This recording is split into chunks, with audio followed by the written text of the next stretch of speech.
하나님의 이름 오늘 9번째 시간입니다. 오늘 하나님의 이름은 여호와 이레예요. 여호와 이레. 자, 우리가 많은 하나님의 이름 가운데 가장 익숙한 이름이죠. 여호와 이레.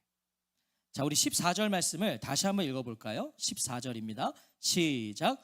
아브라함이 그 땅 이름을 여호와 이레라 하였으므로 오늘까지 사람들이 이르기를 여호와의 산에서 준비되리라 하더라.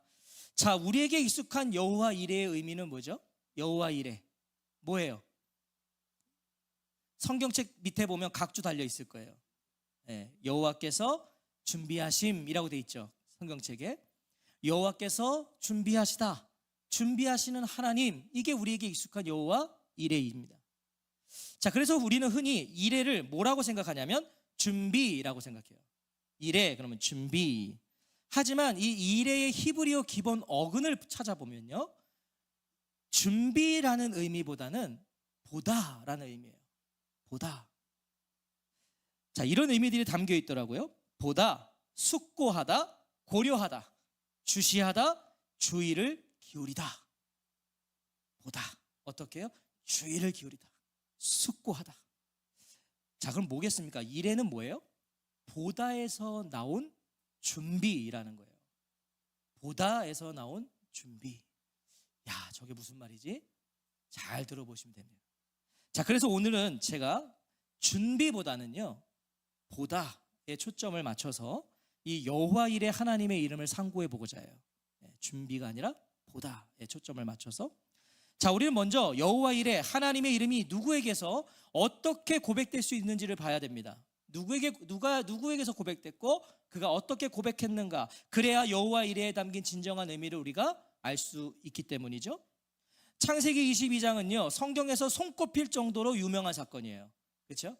굉장히 유명한 사건이에요. 하나님께서 아브라함에게 이삭을 번제로 드리라고 하신 이야기예요. 아들을 번제로 드려라. 자, 우리 22장 1절과 2절을 한번 읽어볼까요? 우리 22장 1절과 2절 같이 한번 읽어보겠습니다. 시작. 그 일 후에 하나님이 아브라함을 시험하시려고 그를 부르시되 아브라함아 하시니 그가 이르되 내가 여기 있나이다. 여호와께서 이르시되 내 아들 내 사랑하는 독자 이삭을 데리고 모리아 땅으로 가서 내가 내게 일러준 한 산 거기서 그를 번제로 드리라. 자, 이삭이 태어나고 한 10여 년이 지난 거예요. 이삭이 태어나고 10여 년이 지난 어느 날 아브라함에게 주신 하나님의 명령입니다. 하나님의 명령. 여러분, 이삭이 누굽니까? 아브라함이 하나님의 약속대로 100세에 얻은 아들이에요. 100세에. 여러분, 이건 뭐 말 안 해도, 그렇죠? 말 안 해도 얼마나 소중한 아들입니까? 아브라함에게 이삭이 어떤 존재였는지를 하나님이 아셨을까요? 몰랐을까요? 아시죠? 어떻게 알 수 있어요? 뭐라고 하나님이 말씀하세요? 내 아들, 내 사랑하는 독자 이삭을 하나님 아세요. 얼마나 소중한 아들인지를 하나님이 아신다고요. 그런데 그런 아들을 지금 모리아 땅으로 가서 번제로 드리라는 거예요. 말도 안 되는 하나님의 명령이 아브라함에게 주어진 거죠. 말도 안 돼. 우리 성도님들은 그러실 수 있겠어요? 자식을 바치라 그러는 건 좀 그러니까.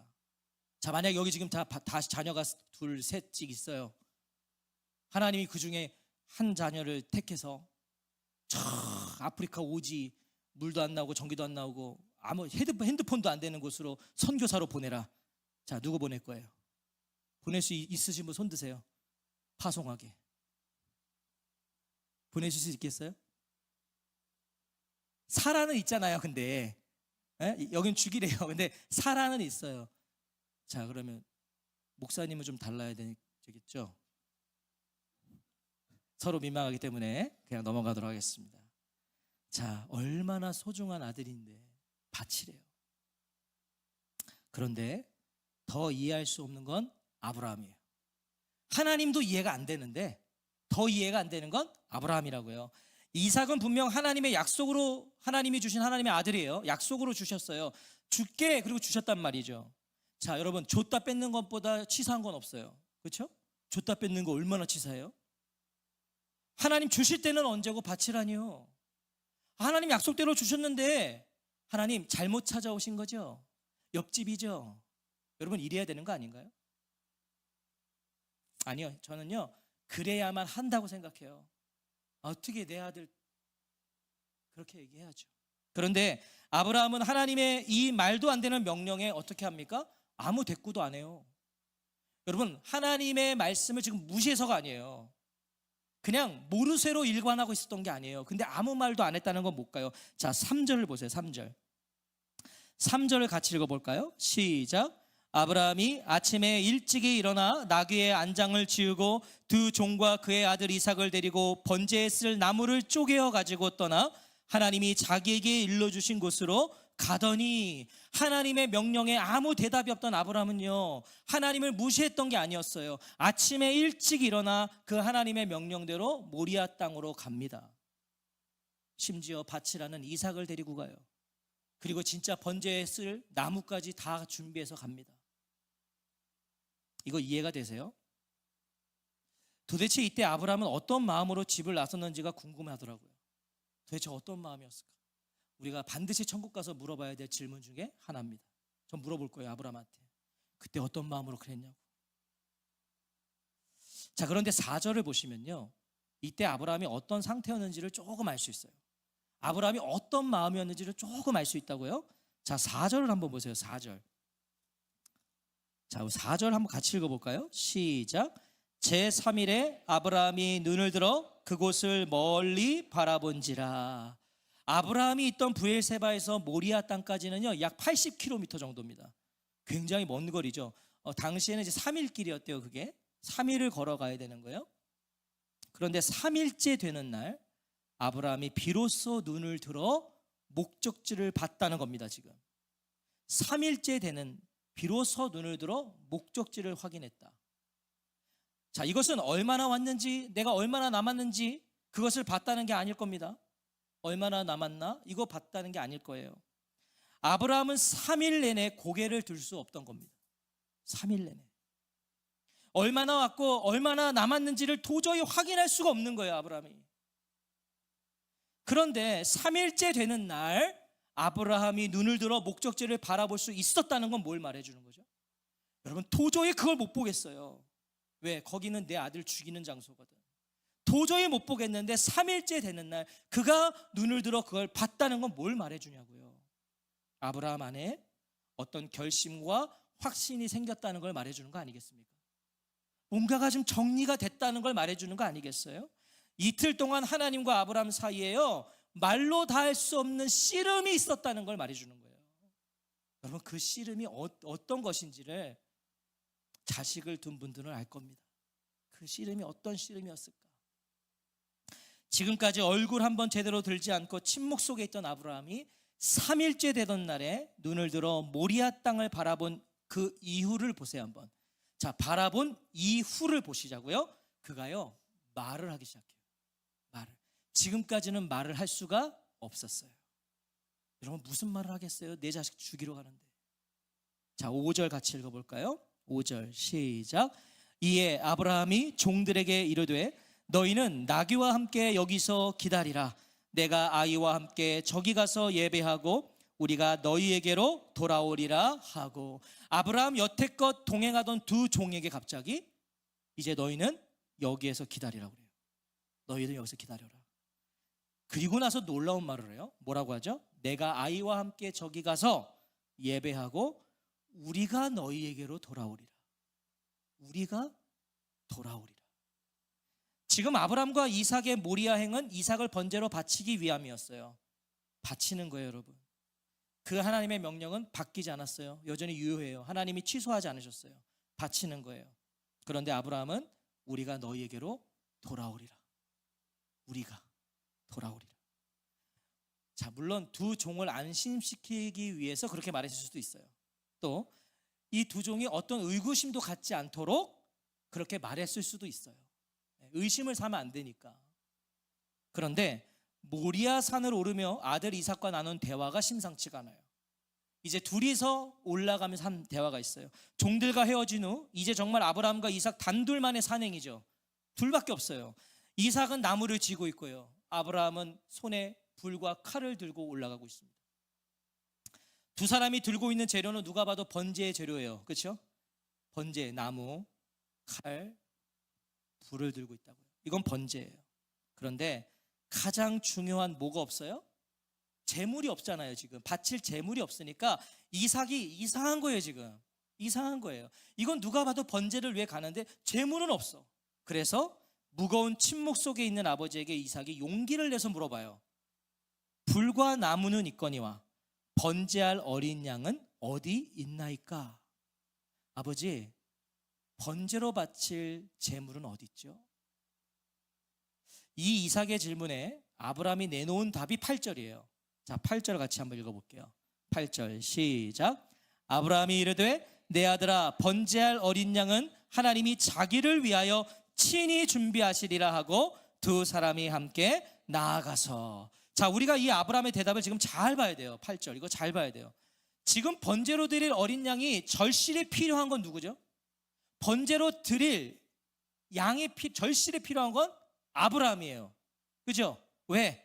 내 아들 바치지 않으려면, 내 아들 바치지 않으려면 양이 필요한 건 나라고요. 아브라함이에요. 그런데 아브라함은 번제할 어린 양은 하나님이 우리를 위해 준비하실 거다, 하나님이 나를 위해 준비하실 거다라고 말하질 않아요.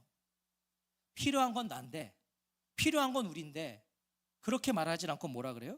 하나님이 자기를 위하여 친히 준비하시리라. 하나님이 자기를 위하여. 아브라함은 여전히 이 상황이 이해되지 않았던 거예요. 여러분, 이해가 어떻게 되겠냐고요. 이해가 안 돼요. 아들을 바치라니요. 이틀 동안 아브라함의 씨름은 뭐였을까요? 왜죠? 왜? 하나님, 왜입니까? 왜 접니까? 왜 이삭입니까? 3일 내내 그거 한 거예요. 아브라함은. 왜? 하나님, 왜요? 왜요? 묻고 또 묻지 않았겠냐고요. 왜요? 여러분, 아브라함이 할렐루야, 예 주님 제가 바칩니다, 그거는 제정신이 아닌 거죠. 잠이 들었다면요, 3일길이었으니까 중간에 졸기라도 했겠죠. 잠은 물론 2다리 뻗고는 못 잤을 거예요. 그러나 잠이 들었다면요, 꿈에서도 물을 수밖에 없는 질문이 왜였단 말이에요. 왜 하나님, 왜? 하지만 저는 하나님이 아브라함의 그 질문에 어떤 분명한 대답도 주지 않으셨다고 생각해요. 하나님은요, 침묵하고 계셨을 거예요. 침묵. 아브라함은 하나님께 묻고 또 묻다가 결국 뭐예요? 하나님 앞에서 멈춰선 거예요. 그냥 하나님 앞에서 멈춘 거예요. 왜요 하다가 그냥 하나님 앞에서 멈췄다고요. 아니, 멈출 수밖에 없는 거죠. 나의 이성과 지식과 상식으로는 도무지 이해할 수가 없거든요. 여러분, 이거 어떻게 이해를 하겠어요? 하지만 하나님이 하신 명령이잖아요. 하나님이 하신 명령이기에 하나님은 어떤 이유와 목적 없이 행하시는 분이 아니라는 걸 내가 알기 때문에, 하나님은 장난하시는 게 아닐 거야, 하나님은 농담하신 게 아닐 거야, 어떤 이유와 목적이 있을 거야, 그걸 알기 때문에 아브라함은 하나님을 믿기로 한 거예요. 이해가 돼서가 아니라 하나님께는 이유가 있을 거야. 그래서 하나님이 자기를 위하여 친히 준비하실 거다라고 말하는 거예요. 자기를 위하여. 히브리서 기자는 이렇게 증언해요. 바로 이 모습을 히브리서 기자가 어떻게 말하냐면, 아브라함은 믿음으로 이삭을 드렸으니. 믿음으로. 그 믿음이 뭐겠어요? 내 하나님은 분명 이유가 있으시다. 이유가 있으시다. 우리가 읽은 9절부터는요, 아브라함의 믿음의 행함입니다. 자, 믿음의 행함이에요. 나에게는 이유와 목적이 없어요. 여러분, 무슨 이유가 있겠어요? 무슨 이유가 있어 내 자식을 바쳐요? 나에겐 없지만 하나님께는 이유와 목적이 있다는 걸 믿는 아브라함은 그 하나님을 신뢰함으로 이삭을 번제로 바칠 제단을 쌓기 시작합니다. 이유가 있다. 하나님은 이유가 있다. 그러면서 제단을 쌓아요. 그리고 그 나무 위에 자신의 아들을 결박해 누입니다. 이제 누가 봐도 제물은 이삭입니다. 누가 봐도 이삭이에요. 그런데 9절을 보세요. 9절. 자, 9절 같이 한번 읽어볼까요? 9절 시작.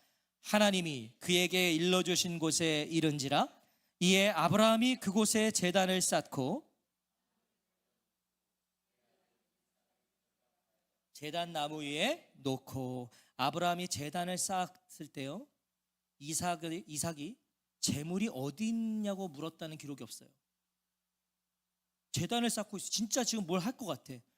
근데 아버지, 진짜 그 재물은 어디 있어요? 물어봤다는 기록이 없어요.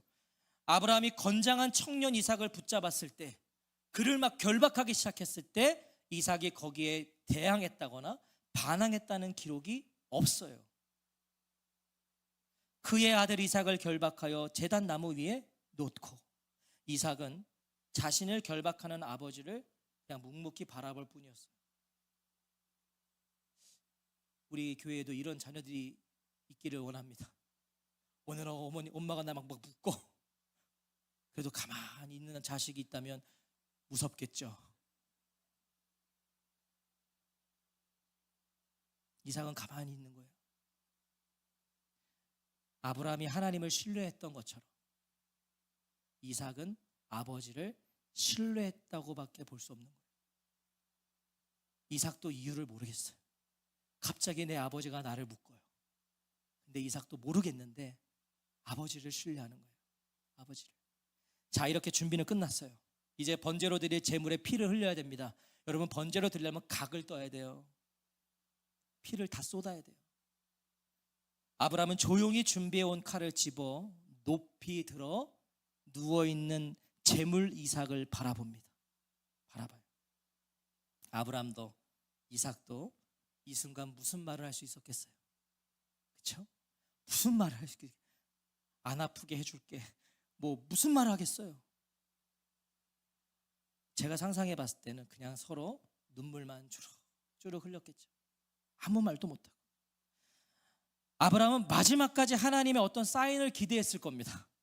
마지막까지 자, 여기까지 왔으면 하나님이 뭔가를 해주시겠지. 근데 들려오는 건 자신과 아들의 흐느낌뿐인 거예요. 이 순간 아브라함에게 남은 건 자신도 아들도 아니에요. 여러분, 이 순간에 나도 없어요. 이제 내 아들도 없어요. 남는 건 오직 한 분, 하나님밖에 없는 거예요. 아브라함은 눈을 질끈 감고 하나님을 부를 수밖에 없었을 거예요.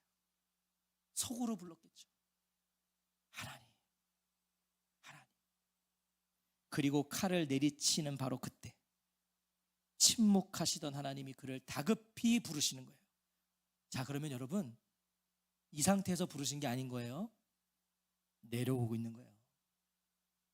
내려오고 있을 때 아브라함아. 아브라함이 정말 이삭을 향해 칼을 내리셨다는 걸 말해주는 거죠. 여러분, 아브라함은 진짜 이삭을 죽인 거예요. 자, 12절 13절 읽어볼까요? 12절 13절 시작. 그 아이에게 내 손을 대지 말라. 내가 내 아들 독자까지도 내게 아끼지 아니하였으니 내가 이제야 내 하나님 경외하는 줄 아노라. 아브라함이 눈을 들어 살펴본즉 한 순양이 뒤에 있는데 뿔이 수풀에 걸려 있는지라. 아브라함이 가서 그 순양을 가져다가 아들을 대신하여 번제로 드렸더라. 자, 조금 더 집중해서 따라와 보세요. 자, 그리고 바로 이때 아브라함이 고백한 하나님의 이름이 여호와 이레예요. 바로 이때 14절 아브라함이 그 땅 이름을 여호와 이레라 하였으므로 오늘까지 사람들이 이르기를 여호와의 산에서 준비되리라 하더라. 아브라함은 여호와께서 보시다 라고 하는 거예요. 여호와께서 보시다. 하나님의 준비하심 이전에 뭐가 있었다는 겁니까? 하나님의 바라보심이 있었다는 거예요. 이걸 아브라함이 깨달은 거예요. 하나님이 바라보셨다. 하나님은 창세전부터 아브라함을 보셨어요. 창세기 12장에서 그를 부르실 때 하나님은 그때 또 그 이후로 언제나 그를 보셨어요. 사랑하는 독자 이삭을 바치라는 명령에 그가 고통스러워하는 그 아브라함을 보셨고요. 하나님 앞에서 치열한 고뇌의 씨름을 하며 모리아 땅을 향하는 아브라함을 하나님은 보셨어요. 번제할 어린 양이 어디 있냐며 묻고 있는 그 아들 이삭과 눈물을 삼키며 대화하던 아브라함을 보셨고, 눈물로 제단을 쌓고 시선을 피하며 이삭을 결박하는 아브라함을 하나님은 보셨습니다. 그리고 마침내 칼을 내리치는 아브라함을 하나님은 보셨어요. 이미 대신 번제로 바칠 순양을 준비해 놓으시고 말이에요. 이미 준비해 놓으시고 그걸 다 보신 거예요. 다 보신 거예요. 그래서 여호와 이레 하나님의 이름을 우리는 이렇게 이해해야 돼요. 어떻게? 미리 보고 준비하시는 하나님. 미리 보고 준비하시는 하나님. 설교를 준비하면서 제 삶 속에 새겨진 여호와 이레 하나님의 이름을 좀 되돌아봤어요. 되짚어봤어요. 목사는요, 교회와 뗄래야 뗄 수가 없어요. 저는 삶이 되는 교회와 운명을 같이 해야 되는 사람이에요. 쉽게 말해서 그런 일이 있으면 안 되겠지만 여기 계신 모든 분들은 이 교회를 떠날 수 있지만 저는 못 떠나요. 그래서 저는 우리 삶이 되는 교회에 새겨진 여호와 이레 하나님의 이름을 잠시 나누겠습니다. 저는 신학을 하면서부터 막연하게 개척을 소망하게 됐어요. 뭣도 모르면서 난 개척할 거야. 난 개척할 거야. 그리고 늘 버릇처럼 개척을 말했어요. 전도사 때부터. 저는 개척할 겁니다. 저는 개척할 겁니다. 제가 서울의 한 교회에서 교구 목사로 사역할 때 포천에 있는 가정 또 이 요양원을 제가 신방을 자주 갔어요. 그래서 늘 이 앞에 저 사거리 있죠? 롯데리아 사거리. 늘 거기를 지나서 이 축석 고개로해서 늘 제가 자주 다녔어요. 그런데 그때마다 차에 함께 타고 있던 우리 신방 전도사님에게 제가 늘 버릇처럼 얘기한 게 있어요. 전도사님, 바로 저 사거리, 롯데리아 사거리를 지날 때 제가 늘 버릇처럼 전도사님, 바로 이곳이 제가 마음에 품은 곳입니다. 제가 맨날 그랬어요. 근데 제가 또 그것도 잊고 살았어요. 오랜만에 만났을 때 전도사님 그러더라고요. 목사님 늘 말했던 곳에 개척하셨네요. 그러더라고요. 저는 막연히 늘 그래왔어요. 자, 그렇다고 삶이 되는 교회가 그래서 이곳에 세워진 것도 아니에요. 그래서 세워진 것도 아니에요. 장소를 알아볼 때요, 저 사거리를 중심으로 제가 알아본 곳은 딱 한 군데였어요. 여기서는. 그것도 저 건너편. 딱 한 군데. 저는 주로 상업지구 쪽으로 가서 장소를 알아봤어요. 저 상업지구. 왜냐면 제가 가진 게 그럴 수밖에 없었어요. 정말 세상 물정 모르고 아무것도 모르는 저는요, 부동산 사장님들에게 무시도 당했어요. 진짜 저는 진짜 바본 것 같아요. 저는 갔더니 몇 년 계약할 거냐. 상가도 계약 기간이 있나요? 전 진짜 몰랐어요. 전 집만 2년 뭐 이렇게 있는 줄 알았어요. 그랬더니 그 사장님이 어이가 없다고 저를 쳐다보면서 그것도 모르고 계약하러 오셨어요? 이러더라고요. 지금 생각하니까 저를 엄청 무시했어. 소개받은 장소는요, 제 마음에 안 들기도 했고요. 또 제 마음에 탁 들었을 때는 주인이 안 준다는 거예요. 그러다 한 부동산 사장님을 만났어요. 그냥 저희가 들어갔는데 그냥 그분을 만난 거예요. 그리고 그분의 분노의 전화 한 통으로 제가 본 곳 중에 가장 좋은 이 장소로 오게 된 거예요. 분노의 전화. 전화 안 본다 그랬거든. 여기 비싸다고. 근데 그분이 엄청 뭐라 그러면서 보는데 돈 드냐고 막 저한테. 그래서 왔어요. 근데 봤더니 내가 본 데 중에 제일 좋은 장소예요. 여호와 이레 하나님이 미리 보고 계셨던 장소였던 거죠. 저는 보지도 않는데. 제가 이 말을 왜 하는지 아세요? 왜 여기가 여호와 이레 하나님이 미리 보고 계셨던 장소라고 말할 수 있는지 아세요? 자, 하나님은 처음부터 이곳을 보셨어요. 처음부터. 그런데 제가 인간적인 생각과 기준으로 내가 가진 것으로 저는 계속 엉뚱한 것만 본 거예요. 여러분, 심지어는요, 한 곳이 계약한다 그랬어요. 저도 한다 그랬어요. 근데 주인이 마음을 바꿨어요. 갑자기. 저는 하나님이 그 마음을 바꿔주신 줄 믿습니다. 거기 갔으면 여기 아니에요. 여기가 더 좋아. 왜요? 하나님은 이곳을 보고 계셨기 때문이에요. 이곳을. 하나님은 삶이 되는 교회가 세워지는 일에 마음을 다해 도와줄 수 있는 우리 안수 집사님과 권사님을 이곳에 이미 준비하고 계셨잖아요. 여러분, 우리 지역아동센터 여러분, 우리가 알고 왔어요? 저분들이 저 공간 우리에게 열어줄 걸 우리가 알고 왔나요? 저는 저분들이 교회 다니는 분들인지도 모르고 왔잖아요. 근데 하나님은 이미 다 보고 계신 거예요. 여기 교회가 세워지면 어떠한 것도 바라지 않고 저곳을 열어줄 사람들을 하나님은 다 보고 계신 거예요. 그래서 우리가 공간을 분리할 수 있었고, 우리 아이들이 예배를 분리해서 예배를 드릴 수 있었고, 식사도 저기서 우리가 만들 수 있었던 거예요. 여호와 이레, 하나님은 이 모든 것을 미리 보고 계셨던 거예요. 그뿐만이 아니에요. 저와 함께 개척을 시작한 우리 집사님들은, 제가 오늘 설교를 준비하면서 다 이거 저랑 같이 개척을 시작한 분들은 다 이삭 같은 분들이에요. 가만히 있는 분들, 이렇게 제가 어디를 가도 가나이다, 가시면 따르겠나이다, 이런 분들이었어요. 그분들은 제가 양주로 갔어도 갔을 거예요. 그러니까 왕십리에서 왔죠. 그러니까 풍납동에서 왔죠. 그래서 경기도 광주에서도 온 거예요. 그런데 하나님이 바로 이곳에 삶이 되는 교회를 세우셔서 우리 김용화 권사님을 만났어요. 우리 원 권사님과 김홍희 집사님 만난 거예요. 여기에 세우셔서, 여기. 우리 오기쁨 집사님도 우리 교회가 여기 있어서 만난 거예요. 우리 손지연 집사님도 마찬가지예요.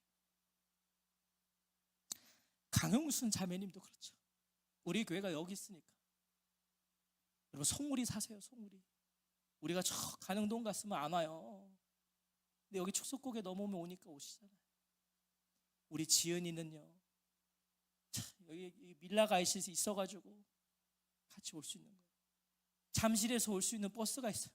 세상에, 그거 타고 오는 거예요. 저는요, 우리 김용화 권사님 처음 오신 날을 잊을 수가 없어요. 우리 권사님 처음 오신 날, 난 저런 권사님 처음 봤어요. 보통은 우리가 시간 되시면 좀 얘기 좀 하세요. 이런, 저분은 얘기 좀 하세요. 저보고 처음 왔는데. 그래서 저기 들어가가지고 얘기했는데, 우리 권사님 첫 마디가 뭔지 알아요? 목사님, 어디에 계시다 오셨어? 너 왜 이제 나타났냐 이거예요. 이 교회 왜 여기 이제 나타났냐 이거예요. 우리 원영호 권사님도 그런 얘기 하셨어요. 이 교회가 언제부터 여기 있었어요? 우리 권사님이 교회를 찾을 때는 우리 교회가 없었어요. 근데 다시 교회를 찾으실 때 우리 교회가 있는 거야. 여호와 이레, 하나님이 보고 계셨어요. 그래서 여기다 하신 거야. 우리 이분들 만나게 하시려고. 그래서 이곳에 삶이 되는 교회를 세우셨어요. 우리가 이렇게 삶이 되는 교회가 되라고. 여러분, 그래서 삶이 되는 교회는 좋은 교회예요. 목사가 세운 교회가 아니기 때문에, 목사가 그 뭘 해서 세운 교회가 아니기 때문에 저는 감히 이 교회가 좋은 교회라고 말할 수 있어요. 사랑하는 성도 여러분, 이렇게 여호와 이레 하나님은 미리 보고 준비하시는 하나님이세요. 미리 보고. 우리는 내 수준으로, 내 한계로 보죠. 우리는 현실만 보죠. 근데 하나님은 우리의 영원을 미리 보고 계신 거예요. 영원을 미리 보고 계신다고요. 이것이 우리가 이해할 수도 납득할 수도 없는 상황 속에서 하나님을 바라보고 하나님을 신뢰하고 하나님을 의지해야 하는 이유란 말이에요. 영원을 보고 계신 분이니까. 여호와 이레, 하나님이 저와 성도님들을 보고 계십니다. 우리의 아픔, 우리의 눈물, 우리의 고통과 고난, 우리의 한숨, 우리 인생 전부를 보고 계신 거예요. 하나님. 그렇게 우리를 보고 계시는 하나님을 우리가 볼 수 있게 하는 것, 우리를 하나님이 보고 계시다는 걸 우리를 깨닫게 해주는 게 뭔지 아세요? 그게 바로 순종이에요. 그게 순종이에요. 아브라함을 보십시오. 그가 순종하지 않았다면 그는 자신을 보고 계시는 하나님을 알 수 없었어요. 그가 순종하지 않았다면 그 하나님을 만날 수가 없는 거예요. 근데 그가 순종했더니 여호와 이레, 하나님이 보고 계신다, 깨닫게 되는 거죠. 마지막으로, 아브라함이 몰랐지만 끝까지 신뢰했던 하나님께 이유가 있을 것이다, 하나님의 뜻과 목적이 있을 것이다, 하나님의 이유와 목적이 무엇이었는지를 우리가 생각해보고 설교를 마치려고 그래요. 아브라함이 그 끝까지 붙들고 있었던 거, 하나님은 이유가 있다, 하나님은 목적이 있으시다. 그게 뭔지를 알아보자고요. 오늘 아브라함이 하나님의 명령대로 이삭을 바치기 위해 오른 모리아 산은요, 훗날에 놀랍게도 역대하 3장 1절에 보니까 바로 이 장소에 뭐가 세워지냐면 솔로몬의 성전이 세워져요. 이 이삭을 잡은 그 자리가. 솔로몬의 성전이 세워져요. 역대하 3장 1절에 솔로몬이 예루살렘 모리아산에 여호와의 전 건축하기를 시작하니 그곳은 전에 여호와께서 그의 아버지 다윗에게 나타나신 곳이요 여부스 사람 오르난의 타작마당에 다윗이 정한 곳이라. 그리고 더 훗날 이곳에서 예수님이 십자가에 달려 죽으십니다. 바로 이 자리에서 하나님께서 아브라함에게 이삭을 바치라 하신 이유는 훗날 갈보리 언덕에서 이루실 그 일이 무엇을 의미하는지 아브라함과 이삭을 통해 가르쳐 주시기 위함이었다는 거예요. 그래서 이 일을 지시하신 거예요. 이삭을 바치는 아브라함을 통해서 우리는 먼 훗날 바로 그 자리에서 아들을 십자가에 못 박아야만 했던 하나님의 아버지의 마음을 볼 수 있는 거예요. 여러분, 아브라함을 생각하면 우리가 조금 알 수 있잖아요. 이삭을 바치러 가는 아브라함의 마음을 생각하면 하나님의 마음이 어떠셨을지 우리 조금 알 수 있는 거 아닙니까? 아버지의 뜻에 순종하여 누워있는 그 이삭을 통해서 우리는 아버지의 뜻대로 십자가에 오르신 예수님을 볼 수 있는 거죠. 하나님은 갈보리 언덕 그 험한 십자가의 의미를 가르쳐 주고 싶으셔서 아브라함과 이삭을 선택하신 것이고 그 고통스러운 명령을 하셨던 거예요. 그리고 아브라함과 이삭은 순종을 통해서 하나님의 마음을 드러내는 인생이 된 거예요. 여러분, 너무 부럽지 않습니까? 하나님의 마음을 보여줄 수 있는 사람, 그렇게 쓰임받는 거예요. 아브라함과 이삭. 진짜 고통스러운 명령인데 그것에 순종했더니 오늘 우리에게 하나님이 하신 일을 가르쳐주는 인생이 된 거예요. 아브라함은 하나님의 은혜로 이삭을 죽이지 않았죠. 사실 죽이진 않았잖아요. 하지만 하나님은 예수님을 죽이셔야만 했어요. 우리를 살리시려고. 자, 아브라함이 가서 그 순양을 가져다가 아들을 대신하여 번제로 드렸더라. 하나님이 그 어린 양 아들을 우리를 대신하여 번제로 드렸더라. 여호와 일의 하나님은 미리 보고 우리에게 아들을 준비해 주셨어요. 미리 보고 그 어떤 것보다 중요하고 소중한 생명을 주시기 위해 예수님을 준비해 주신 하나님이 저와 성도님들의 여호와 일의 하나님이신 거예요. 여러분, 우리에게 생명보다 중요한 건 없어요. 돈이 중요하시죠? 생명보다 중요하지 않아요. 여러분, 사형 선고 받은 사람에게, 시한부 인생이 된 사람에게 다시 살 수 있다 그러면 내 가진 것 모든 걸 줄 수 있을 거예요. 생명은 그만큼 중요한 거예요. 돈도 아무것도 아닌 거. 그때는 내가 다시 살 수 있다면 내 모든 걸 바칠 수 있죠. 바로 그 생명을 주시려고 하나님은 여호와 일의 하나님으로 우리 가운데 미리 보시고 그 이 이름을 우리에게 주신 거예요. 여호와 일의 하나님의 이름 안에는 우리를 향하신 하나님의 사랑이 담겨 있는 거예요. 그래서 사랑. 아브라함이 이삭을 바치는 사건은 아브라함의 순종이나 하나님을 향한 아브라함의 사랑을 보여주기 위해서 하나님이 명령하신 게 아니에요. 그거는 그 다음이고, 여러분, 이 명령은 하나님이 우리를 얼마나 사랑하시는지를 보여주시고자 하나님이 내리신 명령이었어요. 우리를 위해 아들을 준비하신 하나님, 이삭을 바쳐야만 했던 그 아브라함처럼 고통과 아픔 속에서 아들을 주기까지 우리를 사랑하신 하나님, 그 하나님의 사랑이 담긴 이름이 여호와 이레입니다. 바로 이 하나님의 사랑이 우리가 살아야 할 유일한 이유와 목적이 되기를 주의 이름으로 축원합니다.